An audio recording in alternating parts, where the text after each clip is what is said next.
భూమి, నీళ్లు, చెట్లు, ఈ ప్రకృతి ఇదంతా కూడా మన కోసం దేవుడు చేశాడని మరి ఎన్నో సందర్భాల్లో మనం వింటాం. అలా చేసినటువంటి దేవుడు ఎందుకు చేశాడు అన్నది ప్రతి మనిషి కూడా గుర్తించాలి. చేయటం వెనక కారణం ఏంటనేది ప్రతి మనిషి కూడా గుర్తించాలి.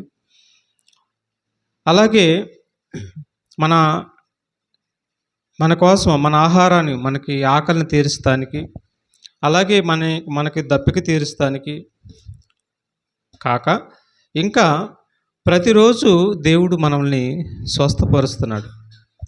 ప్రతిరోజు దేవుడు మనల్ని స్వస్థపరుస్తున్నాడు. ఈ సంగతి చాలామందికి తెలియక, దేవుడు ప్రతిరోజు స్వస్థపరుస్తున్నాడా అనేది తెలియక, దేవుడికి కృతజ్ఞతాస్తుతులు చెల్లించక, భోజనం తినేటప్పుడు కానీ, నీళ్లు తాగేటప్పుడు కానీ, దేవుడిచ్చినటువంటి ఈ ప్రకృతిని అనుభవించేటప్పుడు దేవుడికి కృతజ్ఞతాస్తుతులు చెల్లించాలని తెలియక, దేవుడు ప్రతిరోజు స్వస్థపరుస్తున్నాడని తెలియక, మనిషి ఈ నీళ్లు నాకు ఊరకనే వచ్చినాయి, భోజనం నాకు ఊరకనే వచ్చింది, ఈ కాయలు కూరగాయలు ఇవన్నీ కూడా భూముల నుండి ఊరకనే వచ్చినాయి అని చెప్పి తినటానికి తాగటానికి అలవాటు పడి దేవుడికి కృతజ్ఞతాస్తుతులు చెల్లించకుండా ఈనాడు ప్రపంచంలో చాలామంది ఉండటం అనేది మనం చూస్తాం. కానీ ప్రియమైన దేవుడి బిడ్డలారా, దేవుడు కలగజేసినటువంటి సృష్టిలో ప్రతిది కూడా మనకి స్వస్థత ఇస్తుంది. ప్రతిరోజు ప్రతి వస్తువు మనకి స్వస్థతనిస్తుంది. దీనిని మనం గమనించాలి. ప్రతిరోజు దేవుడు మనల్ని స్వస్థపరుస్తున్నాడు. ప్రతిరోజు దేవుడు మన అక్కర్లను తీరుస్తున్నాడు. ప్రతిరోజు దేవుడు మనకి ఆరోగ్యం ఇస్తున్నాడు. ప్రతిరోజు దేవుడు మనల్ని బాగు చేస్తున్నాడు. ఎలా బాగు చేస్తున్నాడు, ఎలా అక్కర్లు తీరుస్తున్నాడు అనేది మనం జీవగ్రంథం అనేటువంటి బైబిల్ నుంచి పరిశీలించాలి. ప్రతిరోజు కూడా ఆయన అవసరతలు, అక్కర్లు తీరుస్తూ, అంత మాత్రమే కాకుండా మన ప్రతి రోగము, ప్రతి జబ్బు, ప్రతి వ్యాధికి, ప్రతి రోగానికి కూడా ఆయన ప్రతిరోజు స్వస్థపరుస్తున్నాడు అని నమ్మి తీరాల్సిందే మనం. ఎలా స్వస్థపరుస్తున్నాడు ప్రతిరోజు, ఎలా స్వస్థపరుస్తున్నాడు ప్రతిరోజు అని మనం బైబిల్ నుంచి ఆలోచించగలిగితే, ఆయన జీవరాశులన్నిటికీ సుమారు 84 లక్షల జీవరాశులు ఈ ప్రపంచంలో ఉంటే, ఈ జీవరాశులన్నిటికీ ఆయన ప్రతిరోజు ఆహారం పెడుతున్నాడు. అలాగే ఈనాడు ఉన్నటువంటి మనుషులు, ఈ తరంలో ఉన్నటువంటి మనుషులు సుమారు 850 కోట్ల మంది ఉన్నారంట ప్రపంచ జనాభాలో. వీళ్ళందరికి కూడా ఆయన భోజనము, నీళ్లు పెడుతున్నాడంట. అలాగే ఈ 850 కోట్ల మందికి ప్రతిరోజు భోజనము, ఆహారం పెడుతూ ప్రతిరోజు వారికి ఆరోగ్యం ఇస్తున్నాడంట. ప్రతిరోజు వారికి స్వస్థపరుస్తున్నాడంట. ఎలా స్వస్థపరుస్తున్నాడు అని మనం జీవగ్రంథాన్ని కానీ అడిగితే చక్కగా బైబిల్ వివరిస్తుంది. ఈ సంగతి తెలియక, దేవుడు ప్రతిరోజు స్వస్థపరుస్తున్నాడు అన్న సంగతి తెలియక దేవుడిని ఎవరు పట్టించుకోనున్న స్థితిలో ఉన్నారు ఈనాడు ప్రపంచంలో. కానీ ఈ మాటలు విన్న తర్వాత దేవుడు ఎంత గొప్పవాడో, ఆయన ఎంత శక్తి సామర్థ్యం గలవాడో మనకు తెలుస్తాయి. ప్రేమ దేవుడి బిడ్డలారా, దేవుడు ప్రతిరోజు స్వస్థపరుస్తున్నాడా అని అంటే స్వస్థపరుస్తున్నాడని మరి గ్రంథం తెలుపుతుంది. ఒకసారి మత్తయి సువార్త చూద్దాం. మత్తయి సువార్త 6వ అధ్యాయము 32 నుంచి 34వ వచనం వరకు మనం చదువుకుందాం. మత్తయి సువార్త 6వ అధ్యాయము 32 నుంచి 34 వరకు చదువుకుందాం. ఇవన్నీ మీకు కావాలనని మీ పరలోకపు తండ్రికి తెలియను. చూసారా, ఇవన్నీ మీకు కావాలనని మీ పరలోకపు తండ్రికి తెలియను. ఏవన్నీ కావాలనని? గాలి, నీరు, ఆహారం, నీకు బట్టలు, నీకు భోజనము, నీకు మందులు, నీకు సమస్తము నీ పాదాల కింద మరి నీకు అవసరమైనవన్నీ కావాలని చెప్పి నీ పరలోకపు తండ్రికి తెలియను అని అంటున్నాడు. తెలుసు అంట ఆయనకి. అంటే మన అవసరత అంతా కూడా ఆయనకి తెలుసు అంట. అందుకని ఏమంటున్నాడు చూడండి. కాబట్టి అందుకని మనల్ని ఏమంటున్నాడంటే, మీకు అక్కరగొన్నవే నాకు ముందుగానే తెలుసు, మీరేం చేయాలంటే ఆయన రాజ్యమును, నీతిని మొదట వెతుకుడి, అప్పుడు అవన్నీ మీకు అనుగ్రహింపబడును అన్నాడండి. అవన్నీ మీకు అనుగ్రహించబడును అన్నాడు. అంటే దేవుడి కోసం మనం వెతికితే, దేవుడి రాజ్యాన్ని మనం వెతికితే దేవుడి నీతిని మనం వెతికితే మనకు అవసరమైనవన్నీ కూడా ఆయన వనరులు, మనకు అవసరమైన వనరులని ఆయన అనుగ్రహిస్తాను అని నమ్మకమైన దేవుడు చెప్తున్నటువంటి మాట. 145:16 చూడండి, తర్వాత అక్కడికి వెళ్దాం. 145:16 వచ్చిన చూద్దాం.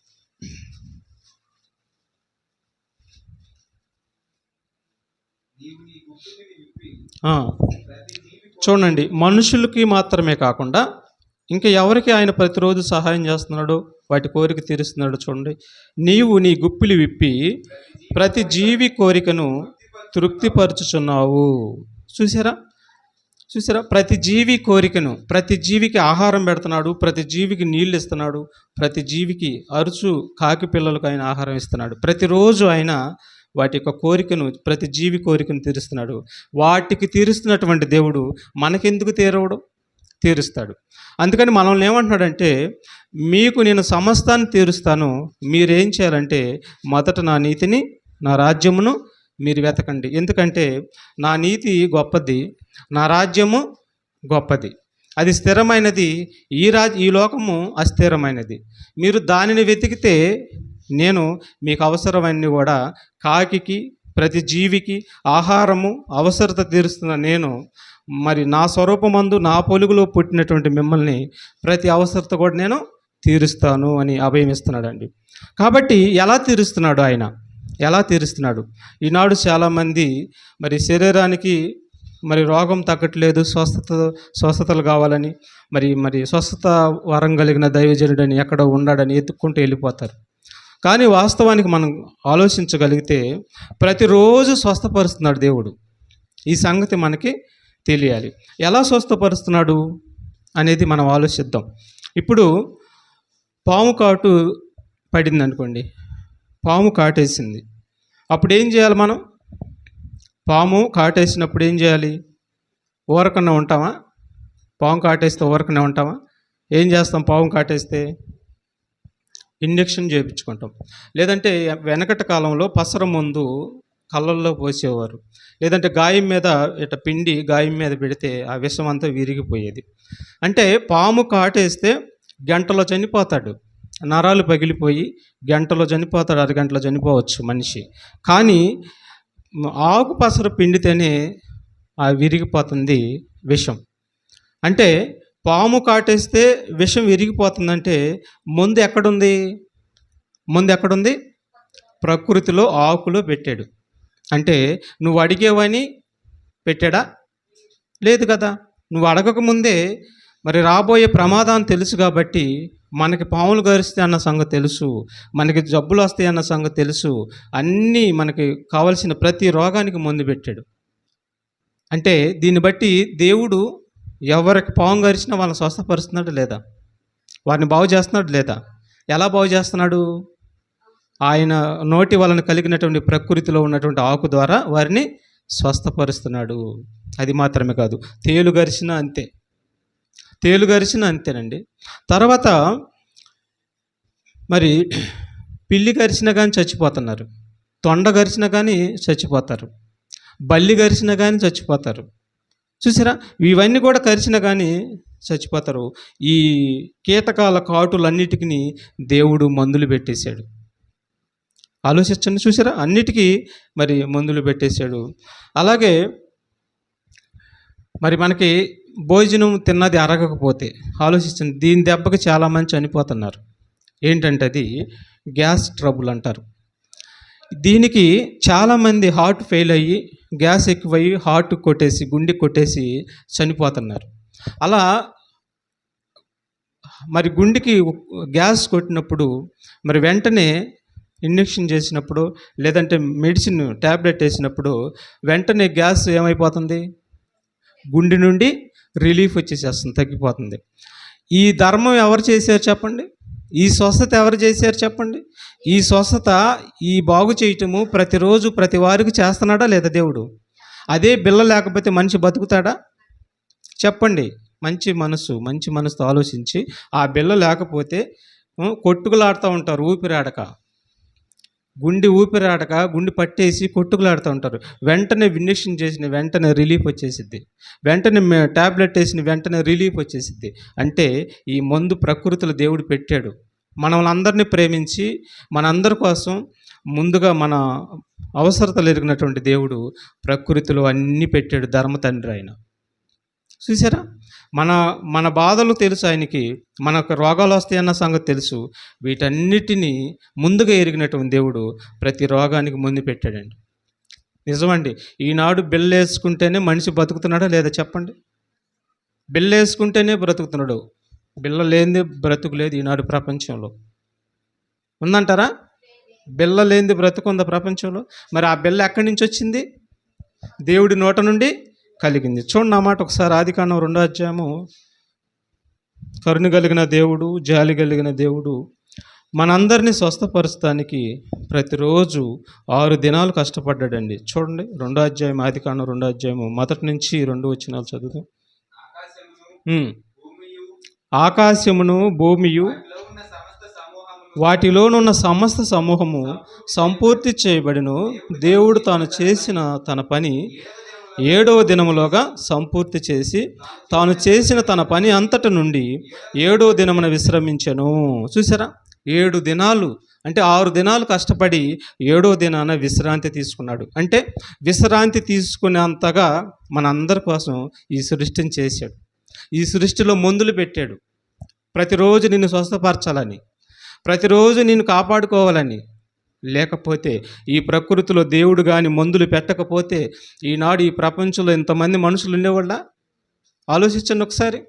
ఒక తలకాయ నొప్పికే బిళ్ళ వేసుకోకపోతే అసలు ఏ పని చేయలేము మనం. అవునా కాదా? వేడి వేడి టీ మాలో లేదంటే ఒకటేదో బిళ్ళ వేసుకుంటేనే అప్పుడు హాయిగా ఉండేది తలనొప్పి.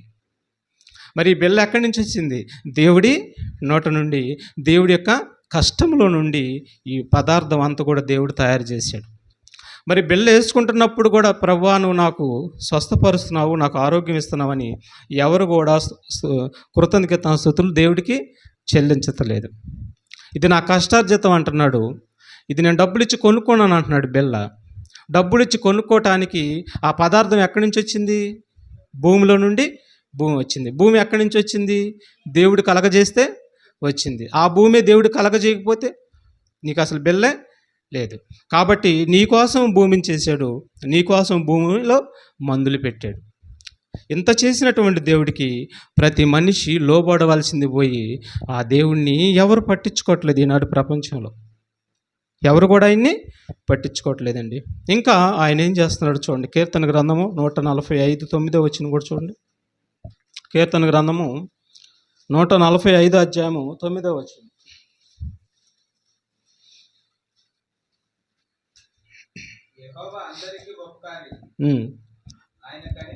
చూసారా ఏమండి? ఆయన నమ్మకపోయినా చూడండి ఎంత కనికరం కలిగిన దేవుడు అంటే ఆయన నమ్మకపోయినా, ఆయనను విసర్జించిన, ఆయన్ని ద్వేషించిన, ఆయన్ని ఈనాడు ప్రపంచంలో యూట్యూబ్లో కానీ, ట్విట్టర్లో కానీ, ఫేస్బుక్లో కానీ అనరాని మాటలు అంటున్నారు దేవుణ్ణి.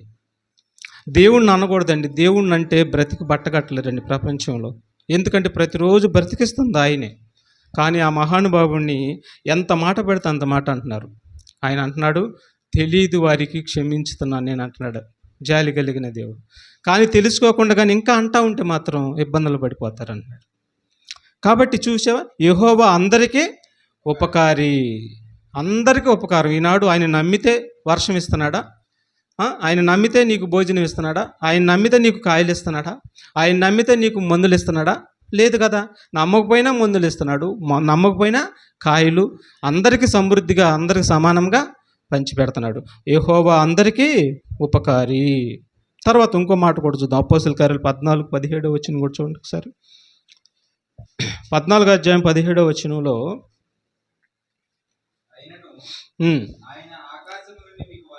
చూసారా ఆయన నమ్మకపోయినా, చూసారా ఆయన నమ్మకపోయినా, ఆయనను పట్టించుకోకపోయినా ప్రతి మనిషి పక్షాన ఎంత జాలి కలిగి ఉన్నాడో చూడండి.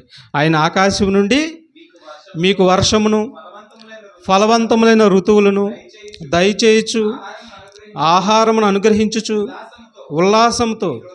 చూసారా ఈనాడు ప్రతి మనిషి కమ్మగా అన్నం తింటున్నాడు. మంచి నీళ్లు తాగుతున్నాడు. చిన్న ప్రాబ్లం వచ్చిన, చిన్న సమస్య వచ్చిన వెంటనే ట్యాబ్లెట్ వేసుకున్నాడు, అమ్మయ్యా అంటున్నాడు. అంటే ఉల్లాసంతో ఉంటున్నాడు మనిషి. కోరిన తిండి తింటున్నాడు, కోరిన మాంసము, కోరిన కాయలు, ఉల్లాసంతో మనిషిని దేవుడు చేస్తున్నాడు, సంతోషపరుస్తున్నాడు దేవుడు మనిషిని. భోజనము సమస్తమైన వాటిని అనుగ్రహించి ప్రతిరోజు మనిషికి దేవుడు సంతోషపరుస్తున్నాడు, మేలులు చేస్తున్నాడు. చూసారా, ఆయన నమ్మేరని చేస్తున్నాడా? లేదు. దేవుడు అందరికీ ఉపకారి అన్నాడండి, ఉపకారి. ఇక బైబిల్ గ్రంథంలో ఒక అతనికి రాసపుండు పుట్టిద్దండి. ఎవరో తెలుసు ఆయన మీకు? హిజ్కియా. రాసపుండు అంటే అది క్యాన్సర్ అని చెప్పవచ్చు. దానికి ఈ విధంగా వర్షము, మరి ఫలభరితమైనటువంటి ఋతువులు ఇవన్నీ ఇచ్చి భూమిని ఫలింపజేసి నమ్మినా నమ్మకపోయినా అందరికీ ఫలవంతమైనటువంటి భోజనం ఇస్తున్నాడు. అంత మాత్రమే కాకుండా ఇంకా ఆరోగ్యం కోసము ప్రతి మనిషికి ఏమేమి ఇస్తున్నాడో ఒకసారి ఈ మాట చదువుతాం చూడండి. 2 రాజుల గ్రంథము 20 అధ్యాయము, 2 రాజుల గ్రంథం 20 అధ్యాయము 1 నుంచి 4 వచనం వరకు చదువుకున్నాం. 20 అధ్యాయం చూడండి. మరణకరమైన రోగం అంటే ఇక చావేశారని అండి ఆయనకి.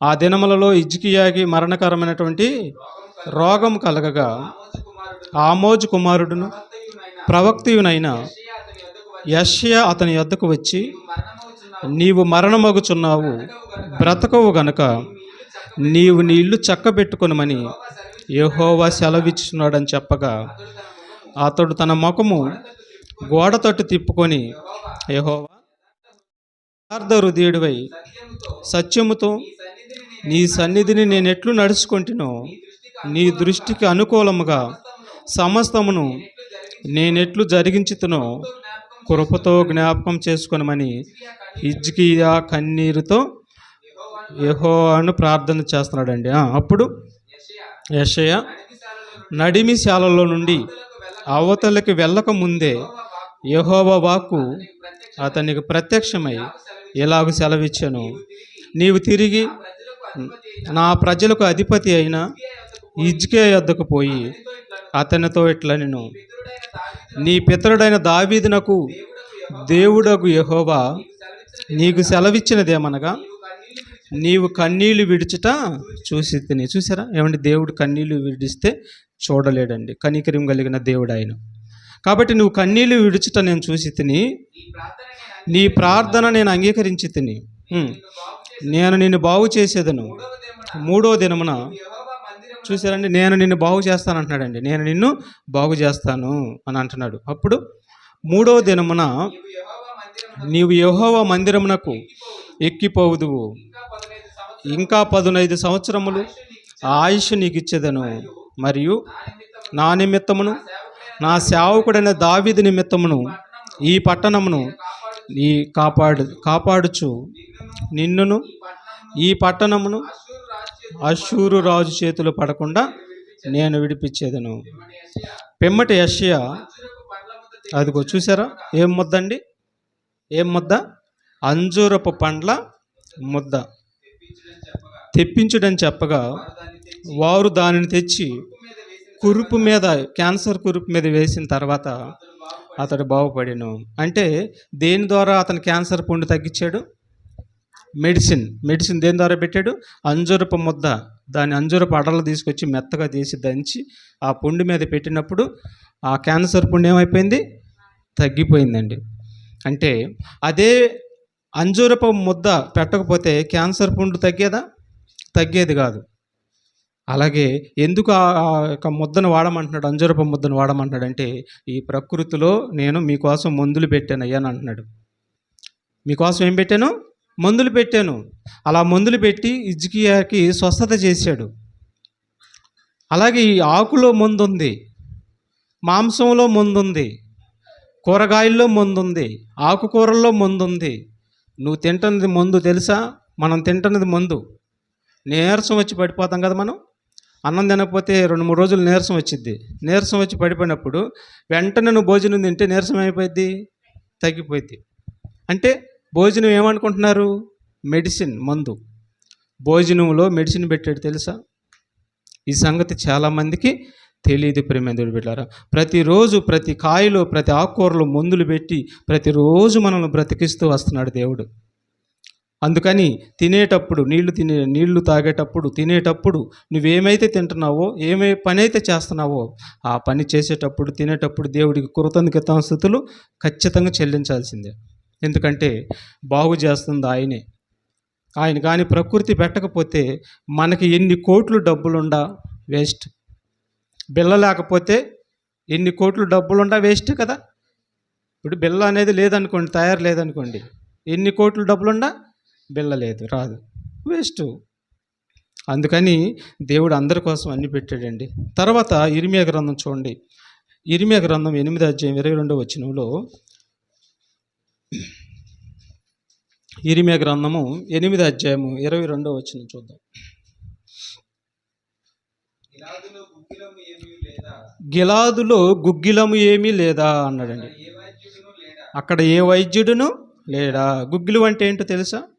గుగ్గిలము అంటే నొప్పులను తగ్గించేదండి. అది నొప్పులను తగ్గించేది. కాబట్టి నొప్పులు తగ్గటానికి గుగ్గిలము వాడమంటున్నాడు. తర్వాత మరి క్యాన్సర్ పుండుకి అంజూరపు ముద్దను వాడమంటున్నాడు. చూసారా?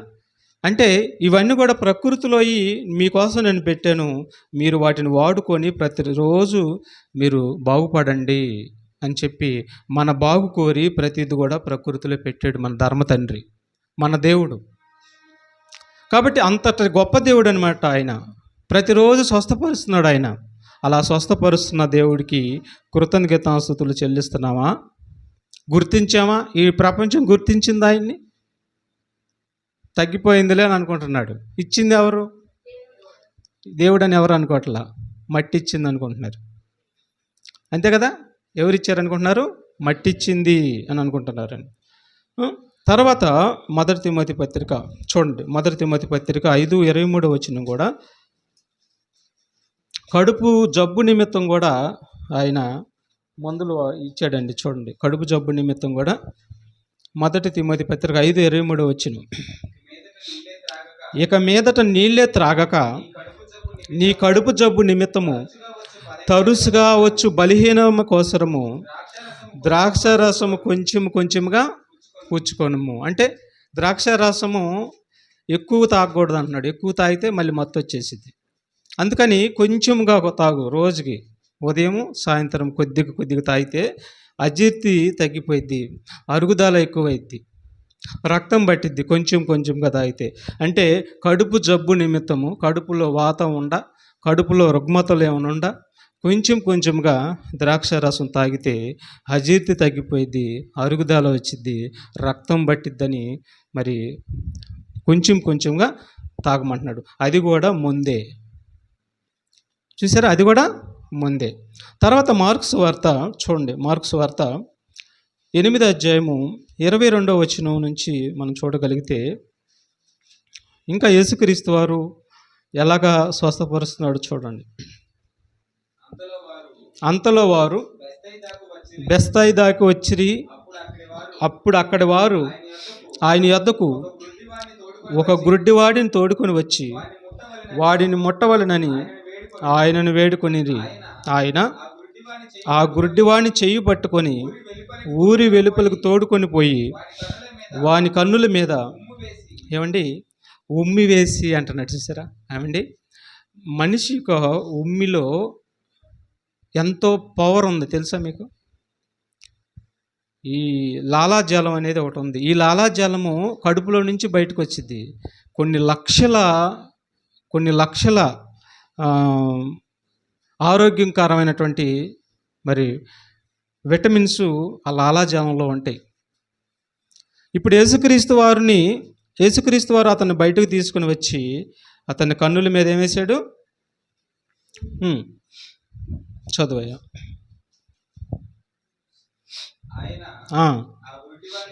ఆ గుడ్డివాడిని చెయ్యి పట్టుకొని ఊరి వెలుపలికి తోడుకొని పోయి వాని కన్నుల మీద ఉమ్మి వేసి వాని మీద చేతులుంచి నీకేమైనను కనపడుచున్నదా అని వానిని అడగగా, వాడు కన్నులెత్తి, మనుషులు నాకు కనపడుచున్నారు, వారు చెట్ల వలె నుండి నడుచుచున్నట్లుగా నాకు కనపడుచున్నారని. అంతటా ఆయన మరలా తన చేతులు వాని కన్నుల మీద ఉంచగా, వారు తేరి చూసి కుదర్చబడి సమస్తమును తేటగా చూడసాగాను. చూసారండి, మన బాడీలోనే, మన కడుపులోనే ఇమ్యూనిటీ పెట్టడు. ఈ ఇమ్యూనిటీ పెడితేనే సమస్త రోగ నిరోధక శక్తి మన బాడీలో దేవుడు పెట్టాడు. ఆ రోగ నిరోధక శక్తి ఉంది కాబట్టి మనం బ్రతికి బట్టగడుతున్నాం. చూసారా, ఉమ్మిలోనే అంత శక్తి ఉంది. చూసారా, ఉమ్మిలోనే శక్తి ఉంది. ఉమ్మి ఎక్కడి నుంచి వస్తుంది? లాలాజలం ఎక్కడి నుంచి వస్తుందంటే కడుపులో ఊరుతుంది. కాబట్టి మన బాడీలోనే సర్వ రోగాలు నివారణ చేసేటటువంటి ఇమ్యూనిటీ పెట్టాడు, బాడీలో మన శరీరంలో పెట్టాడు. అందుకే మనం తిన్నది అరుగుతుంది, అందుకే మనకు బలం వస్తుంది, అందుకే మనకు పుండు పడిన వెంటనే తగ్గుతుంది. ఏంటో తెలుసా? యాంటీబాడీస్ లోపల పెట్టాడు మనకి. యాంటీబాడీస్ అనేటటువంటి అన్నీ కూడా మన బాడీలో పెట్టాడండి. అందుకే మనకు పుండు పడిన వెంటనే మాడిపోతుంది. తెలుసా?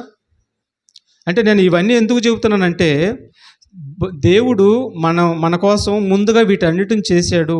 దేవుడు మన కోసం ఎంతో కనికరించి వీటన్నిటిని చేశాడు. దేవుడికి ఎంతో మనం లోబడి ఉండాలి అని చెప్పబడుతున్న మంది బిడ్డలారా. తర్వాత చూడండి, ఇంకో మాట కూడా చూద్దాం. ఆదికాండము 30వ అధ్యాయము 13-15 వచనంలో మనం చూడగలిగితే ఇంకేం చేస్తున్నాడో చూడండి దేవుడు.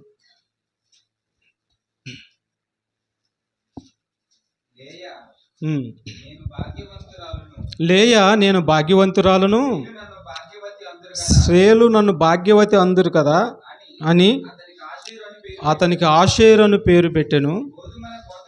గోధుమల కోతకాలంలో రూబేను వెళ్ళి పొలములో పుత్రదాత వృక్షపు పండ్లు చూసి తన తల్లి అయిన లేయాకి తెచ్చి ఇచ్చాను.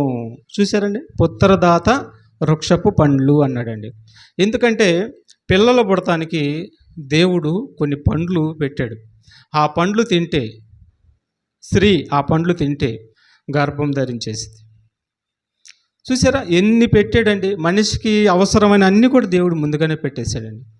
ఇక తీసుకొచ్చి తన తల్లికి ఇస్తాడు, ఆమె తినిద్ది, ఆమె గర్భవతి అయింది. అంటే పుత్రదాత వృక్ష ఫలాలు కూడా పెట్టాడు. బిడ్డల గురించి కూడా ఆలోచిస్తున్నాడు.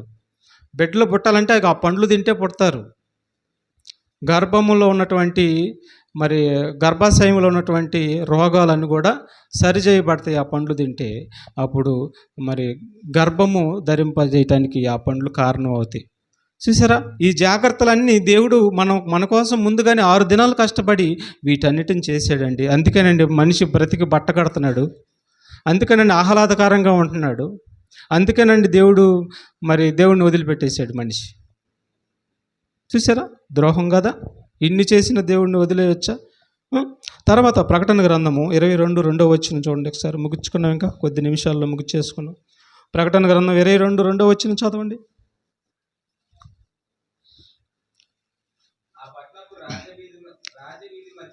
ఆ పట్టణపు రాజవీధి మధ్యను ప్రవహించుట ఆ దూత నాకు చూపెను. ఆ నది యొక్క ఈవలను ఆవలను జీవవృక్షము ఉండెను. అది నెల నెలకు ఫలించుచు 12 కాపులు కాయును. ఆ వృక్షం యొక్క ఆకులు జనములను స్వస్థపరచుటకై వినియోగించును. చూసారండి, వృక్షము యొక్క ఆకులు ఎవరిని స్వస్థపరుస్తానికి? జనములను స్వస్థపరుస్తానికి. అంటే ఆకులు జనాలను ఏం చేస్తాయంట? స్వస్థపరుస్తే. మట్టి జనాన్ని స్వస్థపరిచిద్ది, అంజూరపు అడలు ముద్ద రోగాన్ని స్వస్థపరిచిద్ది. చూసారా, ఇవన్నీ కూడా దేవుడు మన కోసం పెట్టాడు. గుగ్గిలము నొప్పి తగ్గించిద్ది. నీ యొక్క బాడీలో ఇమ్యూనిటీ పెట్టాడు. లాలాజలం ఇమ్యూనిటీ పెట్టాడు నీ బాడీలో. సర్వరోగ నివారణి నీ బాడీలోనే పెట్టాడు.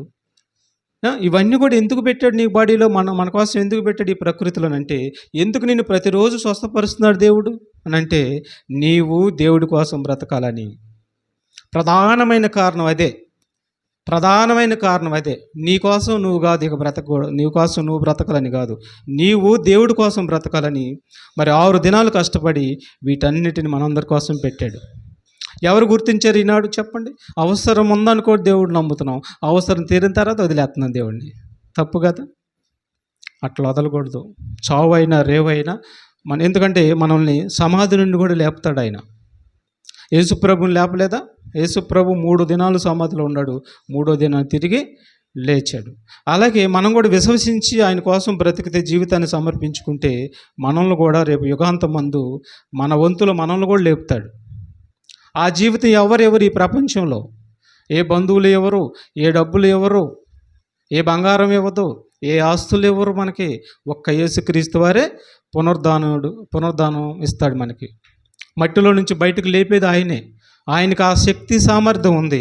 ఈనాడు ఈ ప్రపంచంలో ఎవరికి కూడా ఆ శక్తి సామర్థ్యము లేదు. అందుకే నమ్మాలి ఆయన్ని, అందుకే విశ్వసించాలి ఆయన్ని. మరి అంత ఆషామాషగా ఉండదు ఆయన.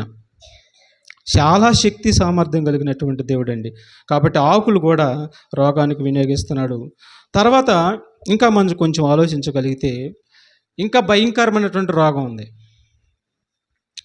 ఇంకా ఇప్పుడు ఆకులు మొదలుకొని నీళ్లు, పదార్థము, నీ బాడీలో ఇమ్యూనిటీ, వీటన్నిటినీ నీకు ప్రతిరోజు వీటి ద్వారా నేను స్వస్థపరుస్తున్నాడు. మనకు అర్థమైంది. ఇక వీటికి మించి భయంకరమైనటువంటి రోగం ఉంది. ఇప్పుడు భయంకరమైన వ్యాధి ఉంది.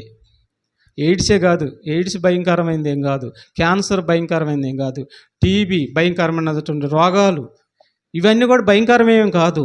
వీటికి మించి వీటి తాత ఉంది ఒకటి. ఏంటది చెప్పగలరు ఎవరన్నా? ఏంటది వీటి తాత అంటే? చెప్పండి ఒకసారి. వీటికి మించి ఉందండి ఒకటి. అదే ఈ ప్రకృతి ఇవ్వలేంది, ఈ ప్రకృతి దాన్ని స్వస్థపరచలేదు.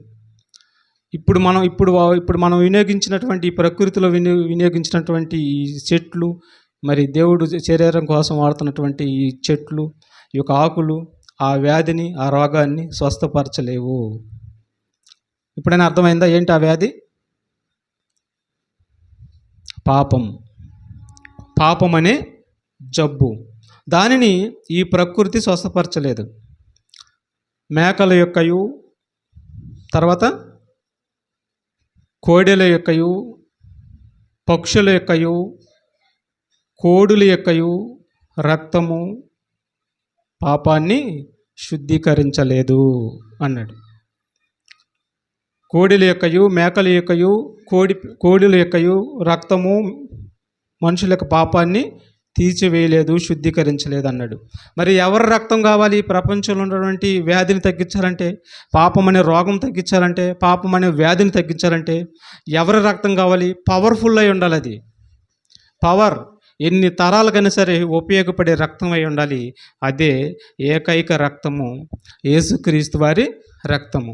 ఏమంటే చాలామందికి తెలియనటువంటి ఒక విషయం ఏంటంటే, యేసుక్రీస్తు వారు ఒక కులానికి చెందిన దేవుడు అనుకుంటున్నారండి. తప్పండి ఆ మాట.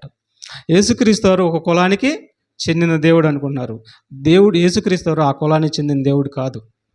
బైబిల్లో ఎక్కడ కూడా ఆ కులానికి చెందిన దేవుడు అని లేదు. బైబిల్లో ఒక కులానికి చెందినవాడు అనేది బైబిల్లో లేదు. ఆయన సర్వాంతర్యామి. ఆయనకు అసలు కులమే లేదు, ఆయనకు అసలు మతం లేదు, కులం లేదు, ఆయనకు అసలు ఏ కులం లేదు, ఆయనకు అసలు ఇంటి పేరే కులమే లేదు ఆయనకు అసలు. ఆయన అందరి వాడు, అందరినీ బాగు చేసేవాడు, కల్మషం లేనటువంటి వాడు. నన్ను నమ్మలేదు కదా, నిన్నెందుకు బాగు చేయాలి అనేటటువంటి వాడు కాదు.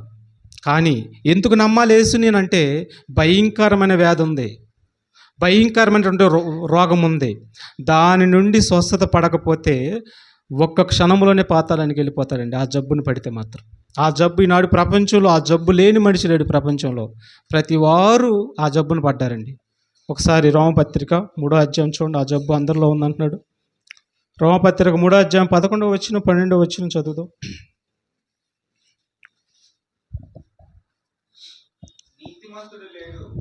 నీతిమంతుడు లేడు, ఒక్కడనూ లేడు, గ్రహించువాడు ఎవడనూ లేడు, దేవుడిని వెతుకువాడు ఎవడనూ లేడు. అందరూ త్రోవ తప్పి ఏకముగా పనికి మాలిన వారైరి, మేలు చేయువాడు లేడు, ఒక్కడైనను లేడు. ఉమ్, వారి గొంతుక తెరిచిన సమాధి అన్నాడండి. చూసారా, లేడు నీతిమంతుడు ఒకడు కూడా లేడు. అందరూ పాపం చేసి దేవుడు అనుగ్రహించు మహిమను పొందలేకపోతున్నారు. అంటే అందరికి పట్టిందంట ఇది. అందరికీ ఆ రోగం ఉందంట. ఏ రోగం?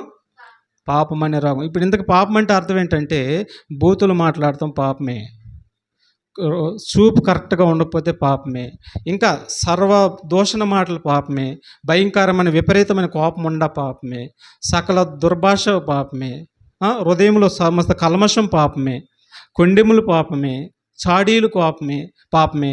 ఇక నుంచి ఈ విధంగా మనుషుల్లో ఉన్నటువంటి ప్రతి విధమైనది కూడా ఇవన్నీ కూడా పాపాలే.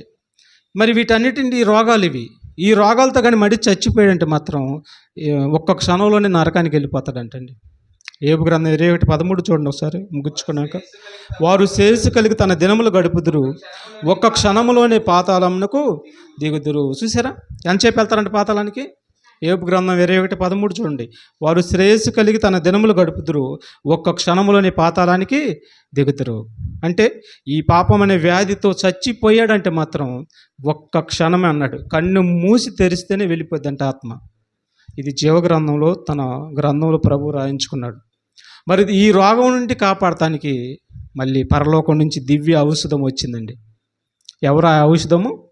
ఒకసారి మొదటి యోహాను పత్రిక చూడండి. మొదటి యోహాను పత్రిక 1వ అధ్యాయం 7-9 వచనాలు చూద్దాం. పరలోకం నుండి శరీరాన్ని తగ్గించటానికి ఇవన్నీ కూడా, ఈ ప్రకృతిలో ఉన్నవన్నీ కూడా నీ కోసం పెట్టి ప్రతిరోజు నిన్ను స్వస్థపరుస్తున్నాడు. అలాగే మనిషి పాపంలో పడినప్పుడు పరలోకం నుండి దివ్య ఔషధము భూమి మీదకి వచ్చింది. ఆయనే యేసుక్రీస్తు వారు. యేసుక్రీస్తు వారిలో ఉన్నటువంటి ప్రతి రక్తము మన కోసం ఇచ్చి పాపం అనే రోగాన్ని తగ్గిస్తున్నాడు. ఆ పాపం అనే రోగం తగ్గితేనే పరలోకానికి వెళ్తాడు మనిషి, లేదంటే నరకానికి పోతాడండి. చూడండి ఆ మాట చూడండి ఒకసారి. అయితే ఆయన వెలుగులో ఉన్న ప్రకారము మనమును వెలుగులో నడిచిన ఎడల మనము అన్యోన్య సహవాసం గలవారమై ఉందుము. అప్పుడు ఆయన కుమారుడైన యేసు రక్తము ప్రతి పాపము నుండి మనల్ని పవిత్రులుగా చేయును. చూసారేమన్నాడు? ప్రతి రోగము నుండి పవిత్రులుగా, ప్రతి రోగము నుండి శుద్ధిగా, ప్రతి రోగము నుండి తగ్గిస్తుంది ఎవరు? రోజు మనల్ని దేవుడే కదా. శరీరానికి పట్టిన రోగాన్ని తగ్గిస్తుంది ఎవరు? దేవుడే కదా. ఆ రోగాన్ని బట్టి చనిపోకుండా మందులు ఇస్తుంది ఎవరు? దేవుడే కదా. ఇప్పుడు ఆత్మకు పట్టిన రోగం అనగా పాపం అనే రోగాన్ని తగ్గించేది ఎవరు?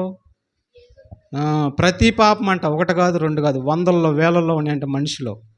వీటన్నిటి నుండి, ప్రతి పాపం నుండి మనల్ని పవిత్రులుగా చేస్తున్నాడు, పవిత్రులుగా చేస్తున్నాడు. ఈ పవిత్రులుగా చేసేటటువంటి మందు పరలోకం నుండి వచ్చింది భూలోకానికి. ఎవరైతే ఆ మందును నమ్ముతారో, అనగా ఆ రక్తాన్ని నమ్ముతారో, వారి పాపాలన్నీ క్షమించబడతాయి. వారు చనిపోయినప్పుడు పరదైస్కి వెళ్ళిపోతారు, నిత్య జీవానికి వారు వెళ్ళిపోతారు. లేదంటే మాత్రం మరి ఈ పంచభూతాల సాక్షిగా దేవుడు ఒకటే మాట అంటున్నాడు, విశ్వసించని ప్రతి వారికి శిక్ష విధించబడునని చెప్పాడు. మార్కు సువార్తలు చెప్తాడు కదా, మీరు సర్వ సృష్టికి వెళ్ళి సువార్తను చెప్పండి, ప్రకటించండి. నమ్మి బాప్తీసం పొందిన వారు రక్షింపబడును, నమ్మని వారికి శిక్ష విధించబడును అని చెప్పేశాడు. ఒకటే లా ఇచ్చేసాడు ప్రపంచానికి. అందుకని యేసు ప్రభుని ఎందుకు నమ్మాలంటే నిత్యము బ్రతికే జీవితం కోసం నమ్మాలి. ఆయన ఏ కులానికి చెందినటువంటి దేవుడు కాదు. ఆయన అందరి వాడు కాబట్టి మరి ప్రతిరోజు స్వస్థపరుస్తున్న దేవుడు నీ శరీరాన్ని స్వస్థపరుస్తున్నాడు. అలాగే మరి నీ ఆత్మకు పట్టినటువంటి వ్యాధి, పాపం అనే వ్యాధిని కూడా స్వస్థపరుస్తానికి పరలోకం నుండి దిగి వచ్చాడు. ఇలాగా శరీరానికి స్వస్థపరుస్తున్నాడు, అలాగే ఆత్మకు కూడా నువ్వు నమ్మితే నీ ఆత్మ కూడా నీ పాపాలను క్షమించి రక్తం ద్వారా నీ పాపాలు క్షమించి ఆ విధంగా కూడా నేను స్వస్థపరుస్తున్నాడు. ఈ విధంగా ప్రతిరోజు ఉపకారం చేస్తున్నాడు నీకు. ఆ మాట చివరికి ఆ మాట చూసుకొని ముగించుకున్నామండి. కీర్తన గ్రంథం చూడండి 103వ అధ్యాయము. కీర్తన గ్రంథం 103వ అధ్యాయం 2వ వచనం.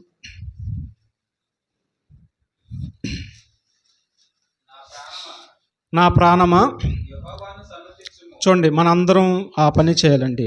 మన ప్రాణములు యెహోవాను సన్నుతించాలి. నా ప్రాణమా యెహోవాను సన్నుతించుము, ఆయన చేసిన ఉపకారములలో అదిగో మరవద్దు. మరవద్దు. అరికాలు మొదలుకొని నడినెత్తి వరకు ప్రతిరోజు మెడిసిన్ ఇస్తున్నాడు నీకు ఉపకారం చేస్తున్నాడు. మరవద్దు. ఒకవేళ నువ్వు నమ్మితే నీ పాపాలన్నీ కూడా శుద్ధీకరిస్తున్నాడు. నీకు నిత్య జీవం ఇస్తున్నాడు. నీ కోసం బలైపోయాడు. మరవద్దు. ప్రతిరోజు ఆయన ఉపకారం చేస్తున్నాడు. నిజమండి. అసలు ఆ ఉపకారం ఎంత చేస్తున్నాడండి. ఆయన కానీ ఉపకారం చేయకపోతే చచ్చిపోతామండి. ఏమండి, థైరాయిడ్ ఉందనుకోండి, చెప్తున్నాను, ఎవరికైనా కావచ్చు, ప్రపంచంలో ఎవరికైనా కావచ్చు. థైరాయిడ్ ఉందనుకోండి, దానికి బిల్ల అయిపోతే ఏమవుతాడు మనిషి? పురుషుడైన స్త్రీ అయినా ఏమవుతాడు? బిల్ల అయిపోతే, థైరాయిడ్కి బిల్ల అయిపోతే ఏం జరిగిందంటే, నువ్వు ఏ రోగానికి బిల్ల వేసినా పని చేయదు. దానికి ఆసక్తి ఉంది థైరాయిడ్కి. అందుకని థైరాయిడ్కి బిల్ల పడితేనే అది కంట్రోల్లో ఉండిద్ది. తర్వాత నువ్వు ఏ రోగానికి బిల్ల వేసినా పనిచేసిద్ది. ఇదన్నీ దేవుడు తెలిసేనండి. మన బాగు కోరి దేవుడు ప్రతిరోజు మందులు పెట్టేశాడండి. మనకి షుగర్ ఉంది. షుగర్ బిల్ల అయిపోతే బతుకుతామా? చెప్పండి, ఒకసారి ఆలోచించండి. ప్రతిరోజు ఏమేయాలి? షుగర్కి బిల్ల వేయాలి. దేవుడి మాట పడితేనే, దేవుడి మాట ఆడకెళ్ళాలి, కడుపులోకి వెళ్తే షుగర్ లెవెల్ ఏమైపోతాయి? తగ్గుతాయి. అప్పుడు బతుకుతాం. బీపీ వచ్చిద్దా? హై రేంజ్లో బీపీ వస్తే ఏమైద్ది? టప్మని నరాలు పగిలిపోతాయి. Brain stroke వచ్చేసిద్ది. ఇక జీవశావంలాగా పడి ఉండాలి. కళ్ళు ఉంటాయి, నోరు ఉంటాయి, చేతులు ఉంటాయి, కానీ ఎందుకు కూడా పనికి రాకుండా అయిపోతాం. ఎందుకు పనికిరాం, చచ్చుపడిపోతాయి కాళ్ళు చేతులు మొత్తం కూడా. మరి ఇలాంటి భయంకరమైనటువంటి వాటన్నిటి నుంచి ప్రతిరోజు బిళ్ళ రూపంలో ఆయన మాట మన నోట్లోకి వెళ్ళిపోతుంది, మన కడుపులోకి. ఆలోచించండి ప్రియమైన దేవుడి బిడ్డలారా. ప్రతిదినము స్వస్థపరుస్తున్నాడు దేవుడు. శరీరాన్ని స్వస్థపరుస్తున్నాడు, ఆయన్ని నమ్మినా నమ్మకపోయినా. మరి ఆయన ఎందుకు నమ్మాలంటే, భయంకరమైనటువంటి పాపం అనే వ్యాధి ఉంది, పాపం అనే రోగం ఉంది. దాని నుండి తప్పించుకోకపోతే నిత్య నరకం ఉందని చెప్పి ఆయన నమ్మమంటున్నాడు. కాబట్టి ఈ మాటలు విన్నటువంటి మనందరం కూడా మరి ఆయన్ని నమ్ముదాం. మరి నమ్మి విశ్వసించి మరి మన పాపాలన్నీ ఆయన సన్నిధానంలో ఒప్పుకొని మరి మనం ఆయన కోసం బ్రతికి నిత్య జీవానికి వెళ్ళాలని మరి కోరుకుంటూ ఈ నా మాటలు ముగిస్తున్నాను. ప్రార్థన.